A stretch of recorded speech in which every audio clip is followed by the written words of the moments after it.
ಬಾಗಲಕೋಟೆ ಜಿಲ್ಲೆಯ ಜಮಖಂಡಿ ನಗರದ ತಾಲೂಕಾಡಳಿತ ಸೌಧದ ಮುಂಭಾಗದಲ್ಲಿ ವಿಶ್ವ ಹಿಂದೂ ಪರಿಷತ ಭಜರಂಗದಳ ಹಾಗೂ ಮಾತೃಶಕ್ತಿ ದುರ್ಗಾವಾಹಿನಿ ನೇತೃತ್ವದಲ್ಲಿ ಹಿಂದೂ ದಲಿತ ಮಹಿಳೆ ರಂಜಿತಾಳ ಹತ್ಯೆ ಹಾಗೂ ಬಾಂಗ್ಲಾದೇಶದಲ್ಲಿ ನಡೆದ ಹಿಂದೂಗಳ ಅಮಾನುಷ ಹತ್ಯೆಗಳು ಮತ್ತು ಅಕ್ರಮ ಬಾಂಗ್ಲಾದೇಶಿಗರ ಹಠಾವೋ ದೇಶ ಬಚಾವೋ ಎಂದು ಪ್ರತಿಭಟನೆ ನಡೆಸಿದರು.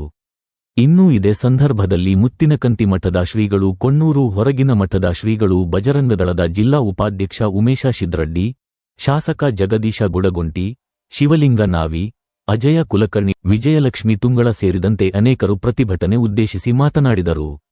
ತದನಂತರ ತಹಶೀಲ್ದಾರ ಅನಿಲ ಬಡಗೇರ ಮೂಲಕ ರಾಜ್ಯಪಾಲರಿಗೆ ಮನವಿ ಸಲ್ಲಿಸಿದರು. ಇನ್ನೂ ಈ ಪ್ರತಿಭಟನೆಯಲ್ಲಿ ಜಿಲ್ಲಾ ಸಂಯೋಜಕ ಸಾಗರ ಜಂಬಗಿ, ಜಿಲ್ಲಾ ಸಹ ಕಾರ್ಯದರ್ಶಿ ಹಣಮಂತ ಗಿರಡ್ಡಿ, ತಾಲೂಕಾ ಅಧ್ಯಕ್ಷ ಉಮೇಶ ಸಿಂಧೂರ, ಗಿರೀಶ ಕೆಂಗನಾಳ, ಗೀತಾ ಸೂರ್ಯವಂಶಿ, ಅಶೋಕ ಹೂಗಾರ ಸೇರಿದಂತೆ ವಿಶ್ವ ಹಿಂದೂ ಪರಿಷತ್ತ ಭಜರಂಗದಳ ಹಾಗೂ ಮಾತೃಶಕ್ತಿ ದುರ್ಗಾವಾಹಿನಿ ಸಂಘಟನೆ ಸದಸ್ಯರು ಇದ್ದರು. ಇಡೀ ವಿಶ್ವದಲ್ಲಿ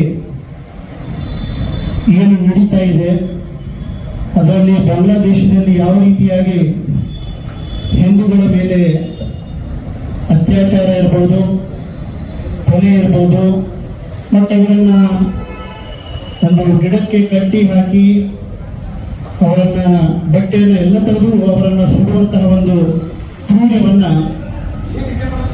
ಮಾಡ್ತಾ ಇರೋದನ್ನು ನೋಡಿದರೆ ಬಹಳಷ್ಟು ನೋವಾಗ್ತಾ ಇದೆ. ಯಾಕಂದ್ರೆ ಇವತ್ತಿನ ದಿನಗಳಲ್ಲಿ ನಾವೆಲ್ಲರೂ ಕೂಡ ಭಾರತ ಅಂತಂದ್ರೆ ಅದು ಒಂದು ಬಹುಧರ್ಮೀಯ ದೇಶ ಇದು. ಯಾಕಂದ್ರೆ ಇಲ್ಲಿ ಅನೇಕ ಧರ್ಮಗಳನ್ನು ನಾವೆಲ್ಲ ನೋಡ್ತಾ ಬಂದಿದ್ದೇವೆ. ಅದರಲ್ಲಿ ವಿಶೇಷವಾಗಿ ಸನಾತನ ಹಿಂದೂ ಧರ್ಮಕ್ಕೆ ಒಂದು ನೆಲೆ ಅಂತಂದ್ರೆ ಅದು ಭಾರತ ದೇಶ. ಇಂತಹ ಪವಿತ್ರವಾಗಿರ್ತಕ್ಕಂಥ ದೇಶದಲ್ಲಿ ನಾವೆಲ್ಲರೂ ಕೂಡ ಇದ್ದೇವೆ ಮತ್ತು ಇನ್ನುಳಿದ ದೇಶದವರು ಕೂಡ ಇಲ್ಲಿ ಬಂದು ಬಹಳಷ್ಟು ನೆಮ್ಮದಿಯಿಂದ ಇದ್ದಾರೆ. ಆದರೆ ಇನ್ನೊಂದು ಪರಿಸ್ಥಿತಿ ಏನು ಅಂತಂದ್ರೆ ಈ ಸನಾತನ ಹಿಂದೂ ಧರ್ಮದಲ್ಲಿರ್ತಕ್ಕಂಥ ಬಾಂಧವರನ್ನ ಇನ್ನುಳಿದ ಕೆಲವೊಂದಿಷ್ಟು ದೇಶಗಳಲ್ಲಿ ಅವರನ್ನು ನೋಡ್ತಾ ಇರುವಂತಹ ದೃಷ್ಟಿನೇ ಬೇರೆ ಆಗಿದೆ.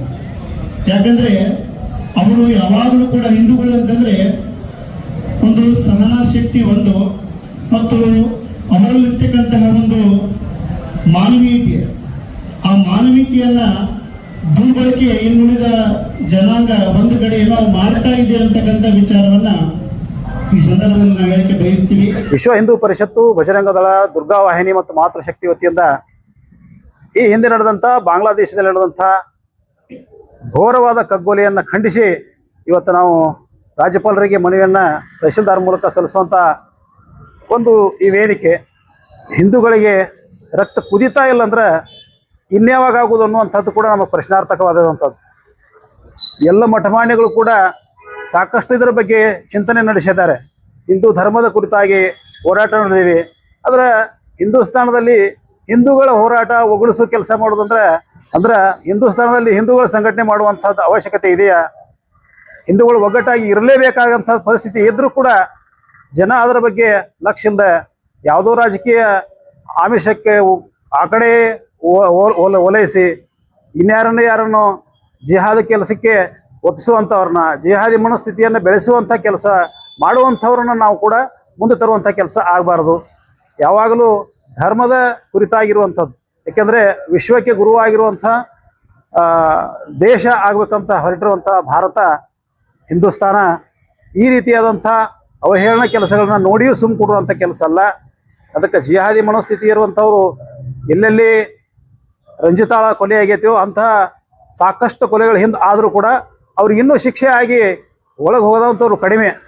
ಅದಕ್ಕೆ ಅವರ ಆ ರಂಜಿತಾ ಕೊಲೆ ಮಾಡಿದ ರಫೀಕ್ ಇರ್ಬೋದು, ಅವನ ಹಿಂದೆ ಇರುವಂಥವ್ರು, ಅವನೇ ಸತ್ತೋಗಿರ್ಬೋದು, ಅದರ ಹಿಂದೆ ಆ ಮನಸ್ಥಿತಿಯನ್ನು ತಂದಿಟ್ಟಿರುವಂಥವ್ರು ಯಾರ್ಯಾರು ಅದಾರೋ ಅವರೆಲ್ಲರದು ಕೂಡ ಬಂಧನ ಆಗಬೇಕು, ಅವರೆಲ್ಲರೂ ಕೂಡ ಶಿಕ್ಷೆ ಆಗಬೇಕು.